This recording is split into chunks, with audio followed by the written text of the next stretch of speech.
Mikoy at Krista artista na. Team Kalenggap na hati sa Hong Kong. Team Mike Chris ginawa ng isyu sa Hong Kong. Ganyan ba pag artista? Yan ay sama-sama nating tutukan mamaya mga kalingap, at kung nagustuhan niyo po ang ganitong klaseng reaction video, paki-like at subscribe, para lagi kayong updated sa susunod kong mga uploads. At salamat sa walang sawang pagmamahal at suporta kay Kuya Val Santos Matubang at Idol Kalingap Rab. Paalala, panoorin at tapusin ang video na ito, para malaman mo kung ano ang nilalaman nito bago mag-comment. Ngayon balik tayo sa topic.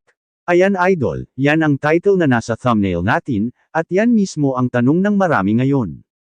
Pero bago tayo madala sa ingay ng social media, huminga muna tayo at tingnan natin ang totoong nangyari. Ang pagpunta ng Team Mike Chris at Team Kalenggap sa Hong Kong, kasama sina Kuya Val, Idol Rab, at buong Kalenggap family, ay malinaw na biyahe ng pasasalamat, exposure, at pagkakaisa, hindi para gumawa ng gulo, kundi para ipakita kung paano dalhin ang magandang asal kahit nasa ibang bansa. Kitang-kita sa mga clips at pictures na simple lang, maayos, at may respeto ang galaw ni Mikoy at Krista. Walang ere, walang pavib, walang feeling artista.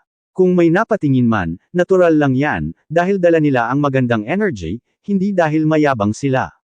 Minsan, kapag maayos kang kumilos, kusang napapansin, at hindi mo nakasalanan yun. At ang pinaka-importante rito, idol, kompleto ang suporta. Nandyan si Kuya Val, si Idol Rab, at ang Kalenggap family na parang tunay na pamilya, nagbabantay, gumagabay, at nagpapaalala kung saan nagsimula ang lahat.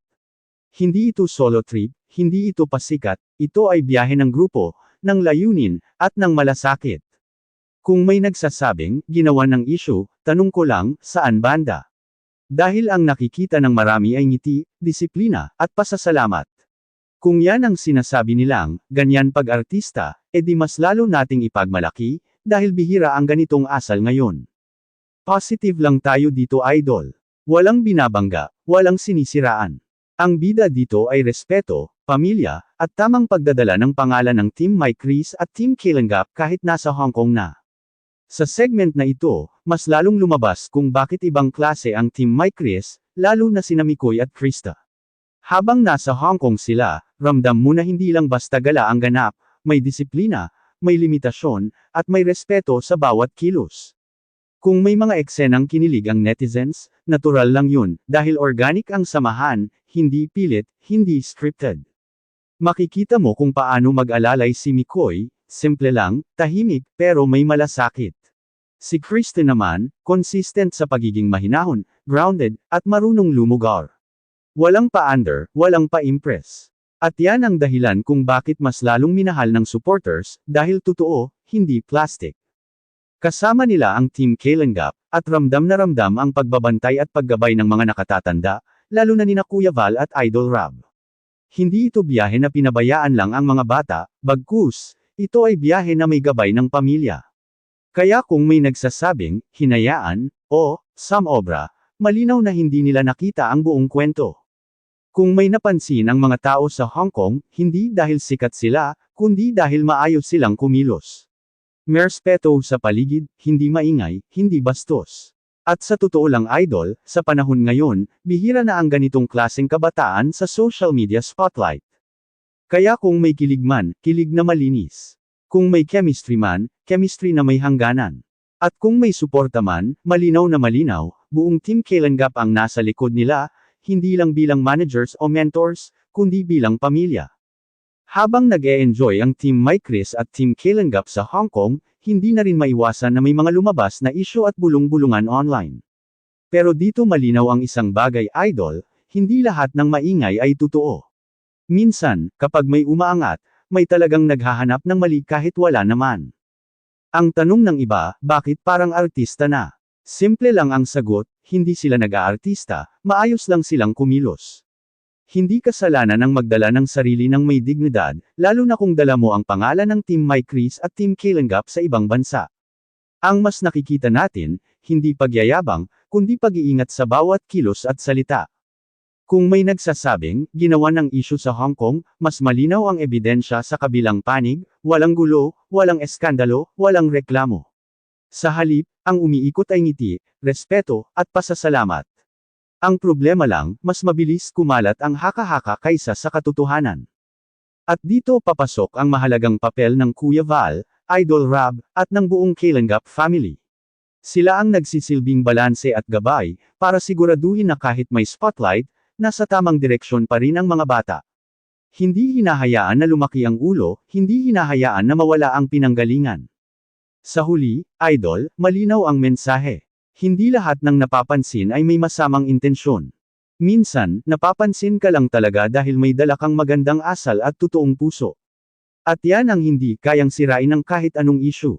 Mas malinaw kung bakit blessing ang naging biyahe ng Team Mike Chris at Team Kalinga sa Hong Kong. Hindi lang ito tungkol sa gala, hindi lang tungkol sa kilig, ito ay tungkol sa pagbubukas ng oportunidad, pagkilala ng sponsors, at paglawak ng suporta para sa mga taong marunong tumano ng utang na loob.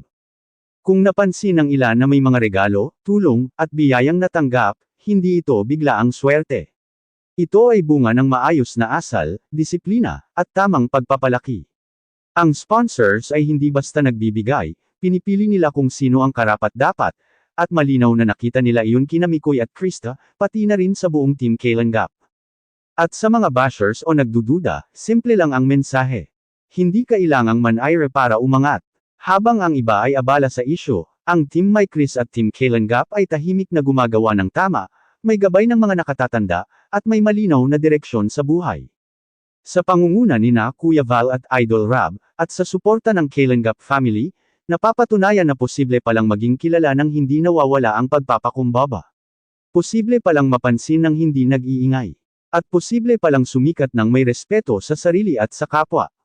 Sa huli idol, ang tunay na panalo dito ay hindi views, hindi issue, kundi ang magandang ehemplo na ipinakita ni Mikoy at Krista, lalo na sa kabataang nanunood at sumusubaybay.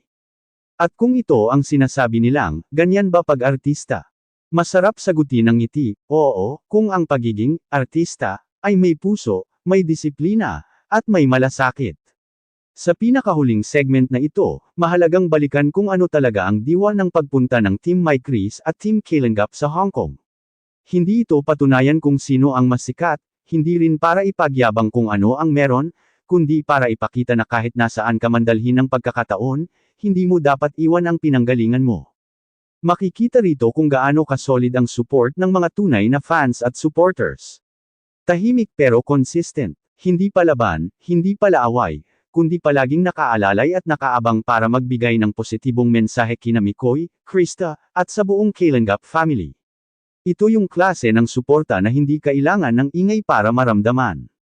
At para kina Mikoy at Krista, malinaw na malinaw, hindi sila nagbago. Kung ano sila bago bumiyahe, ganoon pa rin sila pagbalik. Parehong marunong rumspito, marunong makinig, at marunong magpasalamat. Yan ang klase ng ugali na hindi tinuturo ng kasikatan, kundi hinuhubog ng tamang paggabay at pamilya. Sa pamumuno nina Kuya Val at Idol Rob, napapatunayan na ang Team Kalinga ay hindi lang grupo, ito ay komunidad na may malasakit at direksyon. Kaya kung may mga taong patuloy na naghahanap ng mali, hayaan na lang natin silang mapagod. Dahil habang sila ay abala sa haka-haka, ang Team Mike Chris at Team Kalinga ay patuloy na tumatanggap ng biyaya at tiwala. Sa dulo ng lahat, idol, ito ang malinaw na mensahe. Hindi lahat ng umaangat ay may tinatapakan. May mga taong umaangat dahil marunong silang magpakumbaba. Anong masasabi nyo dito mga kalingap?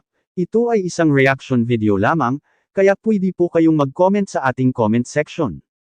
At lagi ko itong sasabihin sa inyo na, suportahan po natin si Idol Kalinga Rob at Kuya Val, dahil dito kinukuha ang mga gastusin, tulad ng pabahay, allowance sa mga beneficiaries, sahod sa mga kasamahang K-Boys at iba pa, at hanggang dito lang po muna si Kalingap Kuya Earth's latest update ngayong araw mga Kalingap, at huwag kalimutang mag-like at subscribe at i-on ang notification bell for more updates.